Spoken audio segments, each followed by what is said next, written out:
নমস্কার বন্ধুরা, শ্রী সঞ্জীবন বলছি। আবারও এসেছি বিখ্যাত রোজারিয়ান অতীন বসু মহাশয়ের এই গোলাপের উদ্যানে। আর আপনারা প্রতিদিন জিজ্ঞাসা করেন কিভাবে গোলাপের যে বিখ্যাত group, Facebook group rose lovers the Bengal rose culture, এতে জয়েন করব। আমরা ভিডিও শুরুতে বলি, ভিডিও শেষে বলি, ডেসক্রিপশান বক্সে এই গ্রুপটির লিঙ্ক দেওয়া থাকে, সেই লিঙ্কে আপনারা ক্লিক করে জয়েন করতে পারেন। আর যারা সেভাবে না করতে চান তারা সরাসরি লিখবেন rose lovers the Bengal rose culture Facebook group, ফেসবুকে গিয়ে সঙ্গে সঙ্গে চলে আসবে, আপনারা অ্যাপ্লাই করবেন, সঙ্গে সঙ্গেই অ্যাপ্রুভ করা হয়। আজকে আমরা জানবো এই গরমের সময়ে আপনারা পরপর যে প্রশ্নগুলো করছেন, যে গরমের পরিচর্যা বা বিভিন্ন সমস্যার যে সমাধানের জন্য অতীনদাকে প্রশ্ন করেছেন আগের ভিডিওগুলিতে, সেগুলো নিয়ে আলোচনা করব। চলুন আমরা যেমন এই সময়ের গুরুত্বপূর্ণ কিছু বিষয়ে জানতে পারবো, তার সঙ্গে সঙ্গে আপনাদের যাবতীয় প্রশ্নের উত্তর আমরা অতীনদার থেকে শুনতে থাকব। নমস্কার অতীনদা। নমস্কার। নমস্কার অতীনদা, গত ভিডিও অনেক মানুষ দেখেছেন, অনেক অনেক প্রশংসা, তার সঙ্গে সঙ্গে অনেক প্রশ্ন, যেমন ফেসবুকেও প্রচুর প্রশ্ন। ভিউও হয়েছে না, এত ভিউ হলে তো প্রশ্নও হবে না। আমি যে ল্যাটারাল গ্রোথ কীভাবে ডাল কাটতে হবে যে ভিডিওটা করেছিলাম, মানে আমি নিজেই ভাবতে পারছি না। ফেসবুকের 5.5 লক্ষ টাকা, 5.5 লক্ষ ভিউ, 5.5 লক্ষ ভিউ শুধু ফেসবুকে হয়েছে। এটা তো আমার কল্পনার বাইরে যে মানুষ এতটা পছন্দ করে এবং বিশ্বাস করে। এবং ইউনিক একটা জিনিস আপনি শিখিয়েছেন, যে ল্যাটারাল গ্রোথটা কীভাবে হবে। এটা প্রুনিংয়ের পরে আরও খুব ভালোভাবে মাথায় রেখে করতে হয় প্রুনিংটা, তাহলে গাছটা একদম ল্যাটারাল গ্রোথ নিয়ে ফুলটা হবে। এটা মানে ভুলভাবে কাটলেই ভিতর দিকে চলে যাবে। এটা প্রুনিংয়ের সময় যখন হবে তখন আবার একটা ভিডিও করে দেবো, প্রুনিং করে দেখিয়ে ভিডিও করে। আচ্ছা, প্রথমেই দেখছিলাম যে আপনি একটা গাছ লাগালেন আজকে। হ্যাঁ, গাছ লাগালাম, মানে এই যে যারা শীতে নভেম্বর, ডিসেম্বর, জানুয়ারিতে গাছ লাগিয়েছেন তাদের তো গাছ পটবন্ড হয়ে গেছে। যদি আমাদের যা কম্পোজিশন, রুট ট্রিটমেন্ট যা যেভাবে বলা আছে, ফিডিং সেভাবে যদি করেন 2 থেকে 2.5 মাসের মধ্যে গাছ কিন্তু পটবন্ড হবে। এবং সেক্ষেত্রে রিপোর্টিং 2-2.5 মাসে পুরো পটবন্ড হয়ে যায়। দেখলেন তো, দেখলাম পুরো রুটে, সাদা রুটে ভর্তি, পুরো রুটে একদম কভার হয়ে রয়েছে। এইটা কিন্তু এই যে রিপোর্টিংটা ওইভাবে এই সময়ে বেশি দিন ফেলে রাখলে পরে এই গাছের গ্রোথ হবে না। পট বাউন্ড কন্ডিশনে কিন্তু কোনো ডাল হাইট নেবে না, এটাও কিন্তু একটা গুরুত্বপূর্ণ বিষয়। পট বাউন্ড কন্ডিশনে কোনো গাছের কোনো ব্রাঞ্চ কিন্তু নর্মাল হাইটে যাবে, উপরে যাবে না, ও ছোট হাইটে বাড় দেবে। এটা কিন্তু মাথায় রেখে চলতে হবে। কাজেই টাইম টু টাইম এই যে বলি যে পট বাউন্ড, এই যে ছোট পট কেন প্রথমে 6 ইঞ্চি, তারপরে 8 ইঞ্চি, তারপরে 10 ইঞ্চি কেন করি, এই হচ্ছে কারণ। আরেকটা কারণ আছে, যতবার আপনি রিপোর্ট করবেন তত বেসাল আসার সম্ভাবনা থাকবে। রিপোর্টিং করার পরে কিন্তু গাছে বেসাল মারার টেন্ডেন্সি আসে একটা। এগুলো কিন্তু জানার বিষয় আছে অনেক, খুব ভালো বিষয়। এটা খুবই একটা গুরুত্বপূর্ণ বিষয়। রিপোর্টিং করলে পরে তারপরে মাসখানেকের মধ্যে দেখা যায় গাছে বেসাল মারছে। আমি একবারে 10 ইঞ্চিতে দিয়ে একটা ছোটো গাছ একবারে 10 ইঞ্চি পটে যদি বসিয়ে দিই, সেই গাছের ওর রুট এসে পুরো ভর্তি হতে 6-7 মাস লাগিয়ে দেবে। কিন্তু আমি একটা ছোটো পটে যদি দিই 2 মাস 2.5 মাসে আমার রুট হয়ে যাবে। ততদিনে যখনই রুট সঞ্চালন শুরু করবে নতুন বসানোর পরে ও বেসাল মারবে। তারপরে যখন পট বন্ড হয়ে যাবে, বেসাল মারা স্টপ হয়ে যাবে, আপনি যেই মুহূর্তে রিপোর্ট করবেন নতুন গাছে আবার বেসাল মারার কিন্তু টেন্ডেন্সি আসবে এবং মারে। এগুলো বোঝার বিষয় আছে। এইবার যেটা হচ্ছে, এই যখন এটা করবেন, রিপোর্ট করবেন, ছোটো পট থেকে বড় পটে দিচ্ছেন, কোনো রকম রুট ডিস্টার্ব করবেন না। জাস্ট হাত আঙুল ঢুকিয়ে টপটা উল্টো করে কোনো জায়গায় ঠোকা দিয়ে খুলে নিলেন, খুলে যে দুটো চারটে যা আপনি টপ ভাঙা দিয়েছিলেন তলায়, সেটাকে খুলে গাছটা বসিয়ে দেবেন। বসাবেন কি দিয়ে? বসিয়ে এই পজিশন পর্যন্ত আপনি দিলেন, সিন্ডার দিলেন, তারপরে আপনি 1 মুঠো বন্ডাস দিলেন, একটু নিমখোল দিলেন, আর সামান্য একটুখানি ভার্মি কম্পোস্ট দিয়ে তার উপরে আবার সিন্ডার দিয়ে চাপা দিয়ে নর্মালে রাখুন। ভালো করে টাইট করে দেবেন এরকমভাবে, যাতে যাতে হাত দিয়ে চেপে দিলেই হবে, হাত দিয়ে চেপে দিলেও হবে। তারপর ঠুকে দেবেন, তবে এরকমভাবে ঠুকে দেবেন, এরকম ঠুকে দেবেন, অনেকটা সেটেল হয়ে যাবে। 3 দিন পর শুধু জল দেবেন, সিন্ডার হোক মাটি হোক যাতেই বসান না কেন সেটেল হয়ে গেল। তারপরে আপনি 1261 7 দিন দিন। সিন্ডারের ক্ষেত্রে ডেইলি দেবেন 1261 সমপরিমাণে ম্যাগনেসিয়াম সালফেট সাথে 1 গ্রাম, যদি এটা হয় ম্যাগনেসিয়াম সালফেট 1 গ্রাম 1 লিটার জলে। 1 লিটার জলে দিয়ে যতটুকু লাগে দিলেন। 8 ইঞ্চি পটে হলে পরে আপনার 6 থেকে যদি 8 দেন, 8 দিলে পরে আপনার 750 ml জল লাগবে। রোজ ড্রেঞ্চ হতে হবে। ড্রেঞ্চ হওয়া বলতে একেবারে নিচে দিয়ে বেরিয়ে যাবে। নিচে বেরিয়ে যাবে। খাবার বেরিয়ে যাচ্ছে জলের সাথে, ওই চিন্তা করলে পরে কিন্তু হবে না। আপনি দিচ্ছেন 1 গ্রাম, তার দামই বা কত আছে, সেটা আপনি 750 ml হয়তো লাগবে আপনাকে, দিয়ে আপনি দিয়ে দিলেন। তারপরে যেটা নর্মাল ফিডিং আছে সে ফিডিংয়ে যাবেন। মাটির গাছের ক্ষেত্রে যদি মাটির না শুকায় একদিন মাঝখানে একদিন গ্যাপ দিয়ে দেবেন, তারপরে নর্মাল ফিডিংয়ে যাবেন। এই হচ্ছে প্রসেস। মাটির গাছে আমরা ওই ওপর থেকে যে মুঠো করে দিচ্ছি ওটা দেবো না, না, যেহেতু মাটিটা সার মাটিতে সব কিছু বলা আছে কম্পোজিট, সেটা আপনার ডিকম্পোজ করে রাখা আছে। আলাদাভাবে ওই রকম কিছু দেওয়ার দরকার নেই, কারণ মাটির মধ্যে রয়েছে তো এগুলো ডিকম্পোজ করা রয়েছে। আর একেবারে সামনে যে খুব গরম পড়বে, সেই গরমের সময় ওপরে একটা এরকম আপনি দেখাচ্ছিলেন।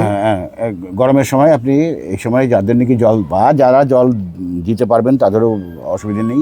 অনেক কিছু দুপুরবেলা জল দেওয়ার লোক থাকে না, চাকরি বাকরি আছে, ব্যবসা আছে, সব কিছুর মধ্য দিয়ে গাছও করে। এরকম নেট লনের 50% নেট লনের একটা কভার করে দেবেন। এরকম 50% নেট লন, 50% নেট লনের কভার করে দেবেন। ওপরে কভার করে, ওপরে একটু কভার করে দেবেন। আর কিছু করতে হবে না, আর কিছু দেওয়ারও দরকার নেই। তাতে কি ইভাপোরেশনটা কমবে, ময়েশ্চারটা একটু বেশি মেনটেন করে রাখবে, বাষ্পমোচনটা কমবে। এতে 50% দিলেই হয়ে যাবে। 50% দিলেই হয়ে যাবে। আর বর্ষার সময় এটা সরিয়ে দিতে হবে। বর্ষা এলে এটা সরিয়ে দেবেন।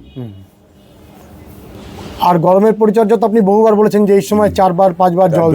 গরমের পরিচর্যা মেইন হচ্ছে জল। জল আরেকটা জিনিস আছে, সেটা হচ্ছে ফিডিং কিন্তু কমে দিতে হবে আপনাকে। গরমের সময় কিন্তু ফিডিং আপনি নর্মালি যা ফিডিং দিচ্ছেন তার 50% করে দেবেন। জল স্প্রে দিনে 2 বার 3 বার 4 বার করে করবেন। আর আরেকটা কথা বলে দিই, সেটা হচ্ছে যে আমি তখন রিমাইন্ড করিয়ে দেবো আবার, তবুও আবার অ্যাডভান্স বলে রাখছি, মনসুন ঢুকলো পরেই কিন্তু আপনি বিকালের পরে আর জল স্প্রে করবেন না। সেক্ষেত্রে ক্ষতি হয়ে যাবে, ব্ল্যাক স্পট আসার সম্ভাবনা বেড়ে যাবে। তখন অতিরিক্ত এমনি ময়েশ্চার থাকবে, সুতরাং ওটা করবেন না। এই গরম মে জুন মাস পর্যন্ত, জুনের বর্ষা আসার আগে পর্যন্ত দিনে 3 বার 4 বার জল স্প্রে করুন। গোড়ায় যতবার দরকার হয় 2 বার 3 বার 4 বার, যার যেরকম মিডিয়া শুকোবে।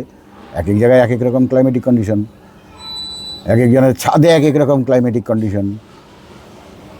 কারো ছাদে সকাল থেকে সন্ধ্যা পর্যন্ত রোদ থাকে, আবার কারো ছাদে 2 ঘন্টা 4 ঘন্টা রোদ থাকে। সুতরাং এগুলো ডিফার করে অনেক। এইগুলো বুঝে বুঝে কিন্তু আপনাকে জল দিতে হবে। আর ক্যালসিয়াম নাইট্রেট এই সময়? ক্যালসিয়াম নাইট্রেট একদম বন্ধ, একদম বন্ধ। গরমে পুরো বন্ধ। আবার বর্ষায় স্টার্ট হবে, আমি বলে দেবো, রিমাইন্ড করে দেবো। তাহলে আমরা প্রশ্নগুলো পরপর দেখি। প্রিয়রঞ্জন মুখোপাধ্যায় বলেছেন, স্যার মাটির মিডিয়ায় আপনি 5 দিনের হিসাব বললেন, বাকি 2 দিনের জন্য আপনার কি কোনো সাজেশন আছে? বললে উপকৃত হব। মিক্সড ফুড কি মাটির মিডিয়াতে দেওয়া হবে না? মিক্সড ফুড তো মাটির মিডিয়ার জন্য নয়। মাটির মিডিয়া শুনুন, মিক্সড ফুড যে বলতে যেটা আমরা বানাই সেটাও তো একটা এনপিকে। 1340 তৈরিও, তারাও কিন্তু এনপিকে। আমাদের মিক্সড ফুডের মধ্যে যেরকম এনপিকে আছে টোটাল, মিক্স 1340 13তেও এনপিকে আছে, 20-20-20তেও এনপিকে আছে, সমহারে সমান পরিমাণে, সেম পার্সেন্টেজে। তো এইবার আপনি মিক্সড ফুড যে বানানো যেটা, সেটা দেওয়ার দরকার নেই কোনো। আমরা যেটা বানাই সেটা তো সিঙ্গারের জন্য। কিন্তু দেখুন, এই মিক্সড ফুড তো আমরা আজ থেকে ব্যবহার করছি না, বহু পুরনো। এই 1340 13 বলুন, 20-20 বলুন, এগুলো অনেক পরে এসছে। মিক্সড ফুড দিয়েই প্রধানত গাছ হতো আগে। সুতরাং আলাদাভাবে করার দরকার নেই। আপনার সিন্ডারের কী নাম বললেন ভদ্রলোকের? প্রিয়রঞ্জন মুখোপাধ্যায়, সম্ভবত আমাদের গ্রুপের মেম্বার মনে হচ্ছে, যে আপনি পোস্ট করেন। আমাদের গ্রুপে যে মিক্সড ফুড বলা আছে সেটা শুধু সিন্ডারের জন্য, এবং সেক্ষেত্রেও সিন্ডারের ক্ষেত্রেও 1340 13 মিক্সড ফুড আর 20-20 2 দিন করে।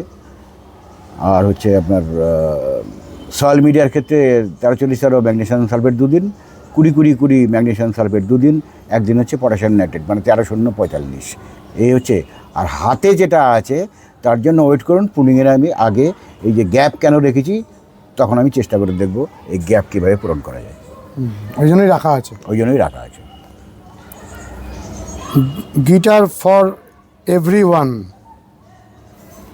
ওই হিন্দিতে এবং ইংরাজিতে আপলোড করতে বলছেন। তারপরে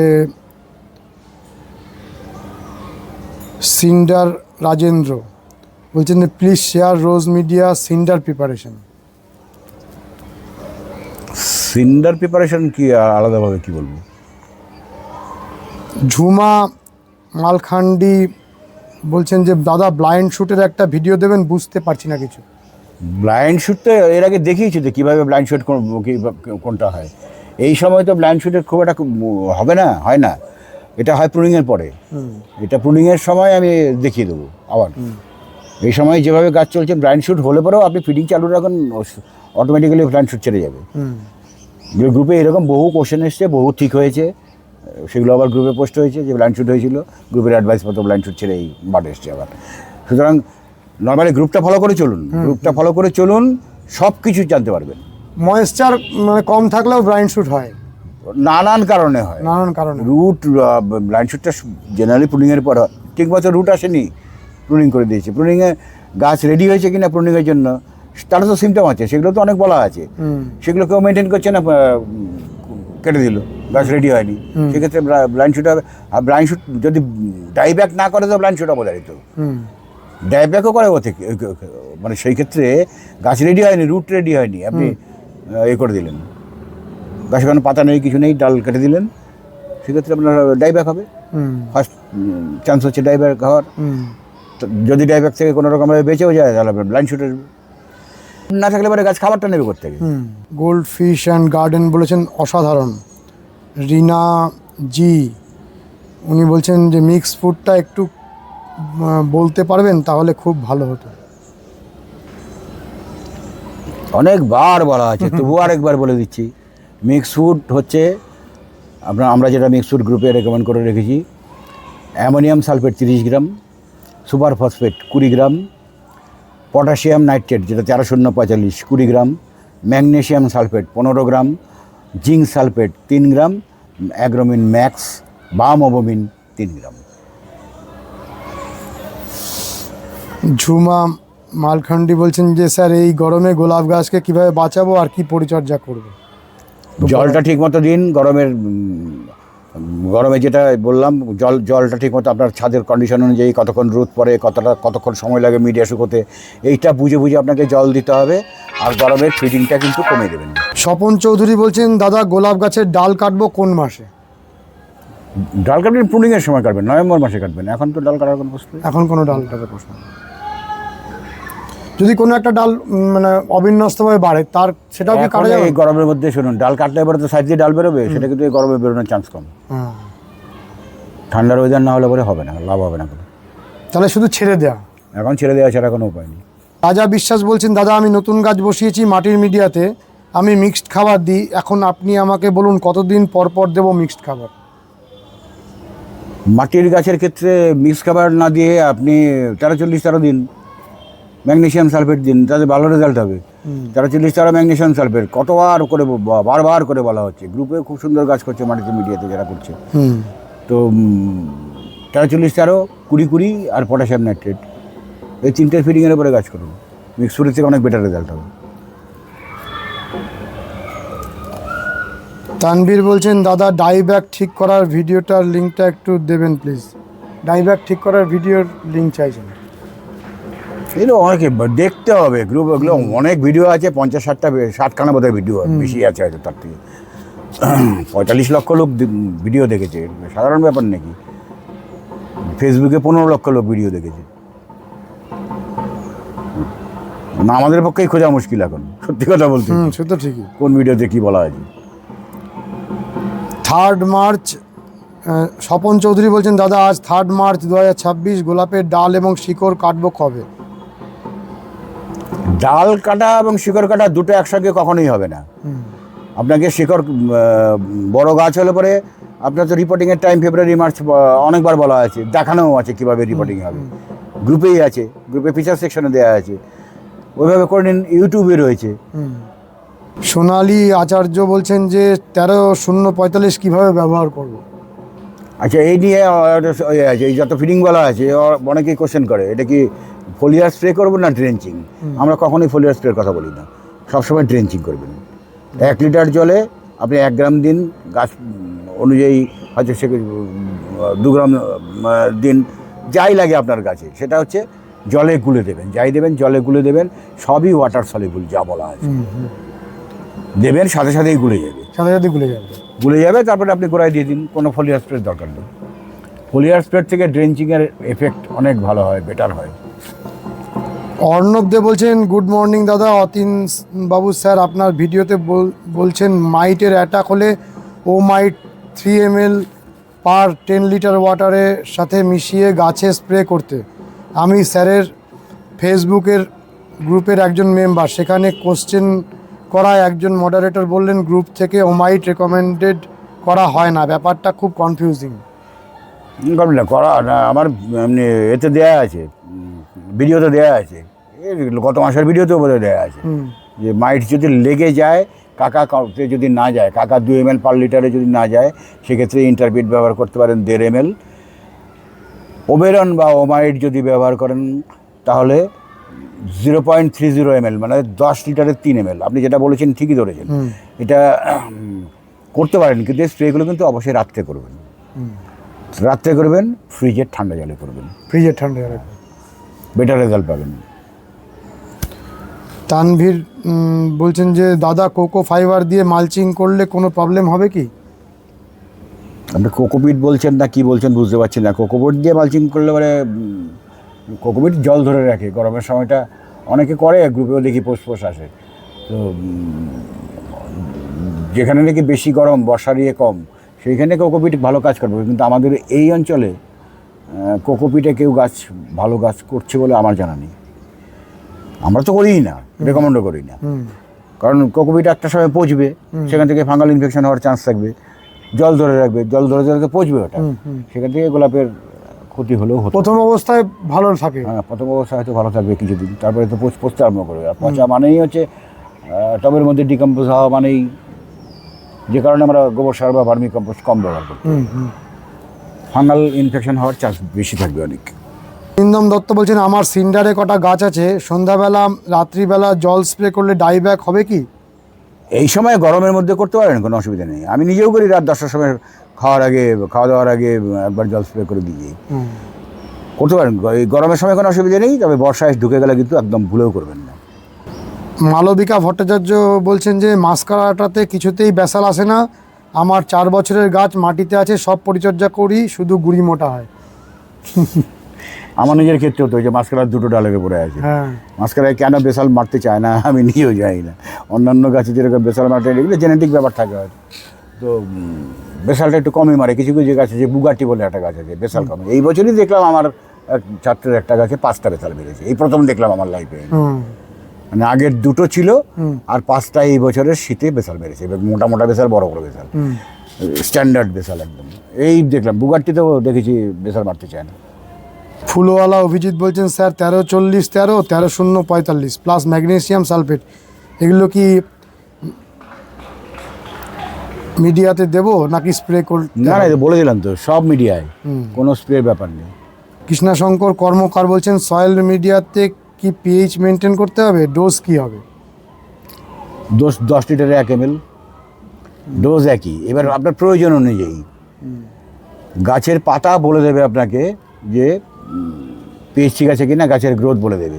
পিএইচ ঠিক, গাছের গ্রোথ স্টপ হয়ে গেলে, গাছের পাতা যদি পেল গ্রিন, হালকা গ্রিনের দিকে, ডিপ গ্রিন থেকে হালকা গ্রিনের দিকে যায়, বুঝতে হবে পিএইচের প্রবলেম হচ্ছে। আর অন্য কারণেও হতে পারে, কিন্তু পিএইচও একটা কারণ। সেক্ষেত্রে আপনাকে পিএইচ মেনটেন করতে হবে। গোলাপের ক্ষেত্রে পিএইচ মেনটেন করা 6 থেকে 6.5 পিন। নর্মাল ক্ষেত্রে, নর্মালি প্রুনিংয়ের টাইম বাদ দিয়ে 6 থেকে 6.5 পিএইচ রাখলে পরে 6 থেকে 6.5। তাহলে আপনার প্রুনিংয়ের সময় নর্মাল গ্রোথ, ওটা বিলো 6 আরেকটু অ্যাসিডিক করতে হবে, আরেকটু অ্যাসিড করতে হয়, যার জন্য ওই সময় অ্যাসিডের অ্যাপ্লিকেশনটা অনেক বেশি ঘন ঘন করা হয়। 4 দিন অন্তর অন্তর বলা হয়েছে, 4 দিন 5 দিন অন্তর অন্তর করা হয়। এমনিতে সপ্তাহে 1 দিন 10 দিন প্রয়োজন অনুযায়ী করবেন, কোনো অসুবিধা নেই।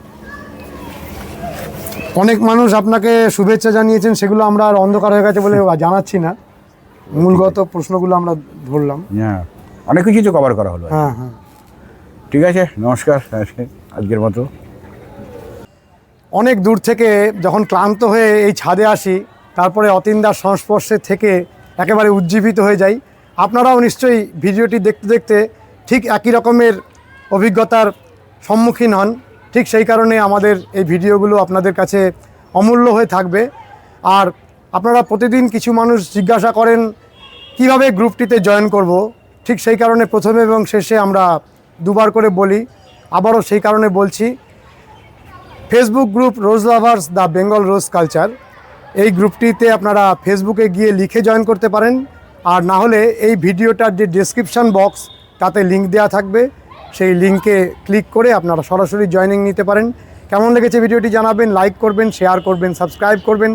ভালো থাকবেন বন্ধুরা, সুস্থ থাকবেন, ভগবান আপনাদের মঙ্গল করুন। নমস্কার।